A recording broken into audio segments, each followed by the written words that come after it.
Welcome है mixes. इस video के अंदर हम शॉर्टली देखेंगे कि साइज़ ऑफ ऑपरेटर जो है वो क्या करता है। तो ये बेसिकली क्या करता है, ये जो भी आप इसको ना कोई टाइप देते हैं या कोई ना कोई वेरिएबल या ऑब्जेक्ट देते हैं, ये उसका साइज़ बताता है इन बाइट्स, यानी कि ये जो चीज़ है ये कितनी बाइट्स का है।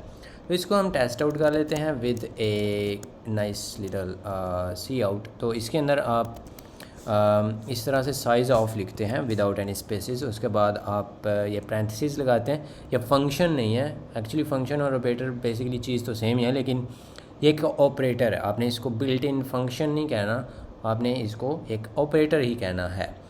लेकिन आप इसको इस तरह से लिखते हैं। उसके बाद आप यहाँ पे इंट लिख सकते हैं, बिकॉज़ वाई नॉट, क्योंकि हम हर जगह पे इंट ही लिखते हैं। तो इधर आप ऐसे कुछ भी लिख सकते हैं, जितनी भी टाइप्स अभी तक हमने की हैं। आप इधर इंट लॉन्ग, आप इधर may be short, float, double, जो भी आपको चाहिए। तो ये एक इंटीजर जो है ना वो रिटर्न करता है, इंटीग्रल डेटा टाइप अनसाइंड। तो वो आपको यहाँ पे बता देगा कि इसकी कितनी बाइट्स हैं। जो शॉर्ट है वो 2 बाइट्स का है। इसी तरह से आप यहाँ पे इसको जो है वो इस तरह से कर सकते हैं। लेट मी इंट साइज़ जो है, हम उसको यहाँ पे साइज़ ऑफ, तो इधर में भी हम इंट जो है ना उसको लिख देते हैं। तो ये जो है इसको आप बाद में यूज़ कर सकते हैं लाइक दैट, कि ये कितनी बाइट्स लेता है। तो ये भी वैलिड है, तो ये भी 4 दे देगा, क्योंकि जो इंट है वो 4 बाइट्स देता है।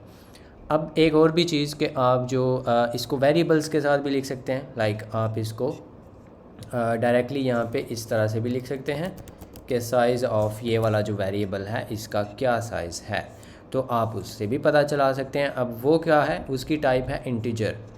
तो इधर कुछ भी हो सकता था, लाइक मे बी आप इधर डबल रखते हैं जो कि वैसे 8 बाइट्स का है। इसकी जो वैल्यू है वो और है, लेकिन इसकी जो टाइप है वो क्योंकि इंटीजर है, तो ये इटसेल्फ एक इंटीजर टाइप का है ना, तो इसकी 4 साइज़ होगा। तो वो हम इसकी इस तरह से निकाल सकते हैं कि एक ऑब्जेक्ट का क्या साइज़ है। जो उसकी वैल्यू है उसकी बात नहीं हो रही। वैल्यू इसके अंदर आप कुछ भी रख सकते थे, मे बी ये इतना बड़ा नंबर रख सकते थे, लेकिन इसका साइज़ क्या है इस नंबर का, वो 4 बाइट्स है। और जब आप वेरिएबल्स इस तरह से यूज़ कर रहे हैं, दैन ये जो पैरेंथेसिस हैं ये ऑप्शनल होती हैं। आप इसको इस तरह से भी लिख सकते हैं, साइज़ ऑफ और स्पेस देंगे तो ये चीज़ जो है ये भी परफेक्टली वैलिड है। लेकिन मैं इसको सजेस्ट नहीं करूँगा, बिकॉज़ आप दैन इस तरह से नहीं लिख सकते साइज़ ऑफ इंट। मतलब अगर आप टाइप लिख रहे हैं तो उस केस में आपको पैरेंथेसिस लगाना ही पड़ेंगी। तो फंक्शन कॉल और एक साइज़ जो ऑपरेटर है उससे डिफ्रेंशिएट करने के लिए हम यहाँ पे यूजुअली स्पेस भी डाल देते हैं। तो जैसे आपको सही लगे, लेकिन मैं आपको ऐसे ही बोलूँगा कि आप इसको पैरेंथेसिस के अंदर डालें, चाहे वो टाइप हो या कोई वेरिएबल हो। तो इस तरह से आप साइज़ ऑफ ऑपरेटर की मदद से किसी भी चीज़ का साइज़ फाइंड आउट कर सकते हैं इन बाइट्स इन C++।